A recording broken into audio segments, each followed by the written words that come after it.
So this whole Alice project is about cooling down atoms. Mm-hmm. So now I'm not a physicist, so I'm not an expert on that. So maybe you can just briefly explain what's the physics behind this? What's actually going on in the lab?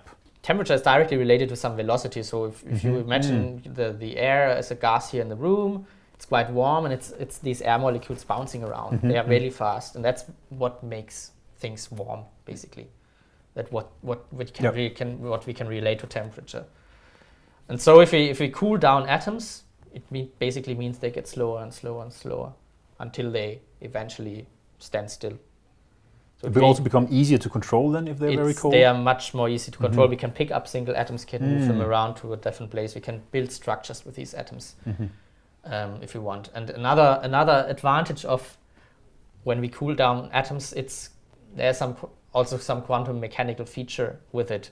So what maybe maybe you heard it.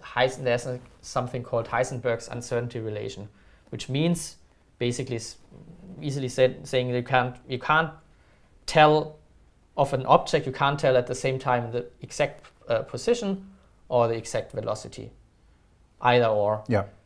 So now the atoms get slower and slower and stand still. So you know kind of their velocity very, very precisely, which at the same time means that the position gets very undefined. So the atoms they are not described as a single particle anymore. They are described like as a wave. And if you played quantum moves, it's actually this wave that you see there. That's this wave behavior of what the atoms do. And if you have a lot of atoms together, then these waves start to overlap and kind of form a big wave. Then you create a Bose-Einstein condensate, and that's what we do in the lab basically.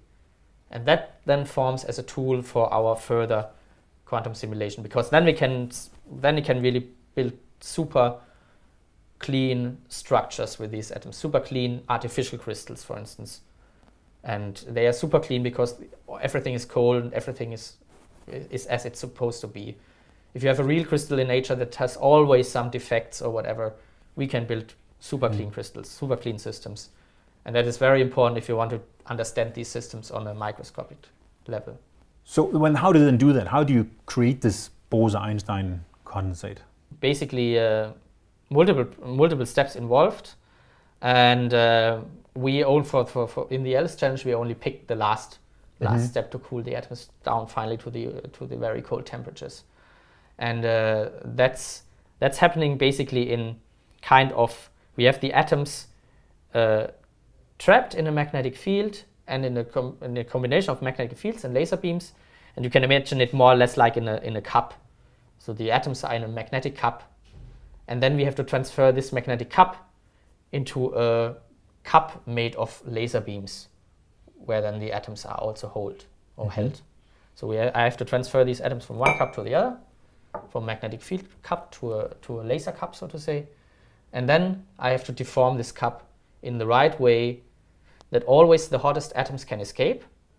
It's like a hot cup of coffee, like you see the steam coming up, like evaporating, and it's this so-called evaporative cooling. So the hottest atoms can escape, the cold atoms remain, then we deform the cup in the right way that always the hottest atoms can escape, and the remaining atoms get colder and colder and colder.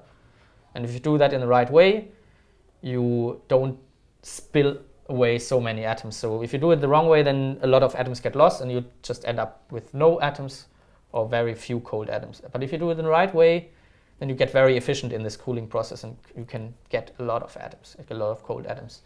And exactly that process we try to optimize, and with the help of the citizen scientists.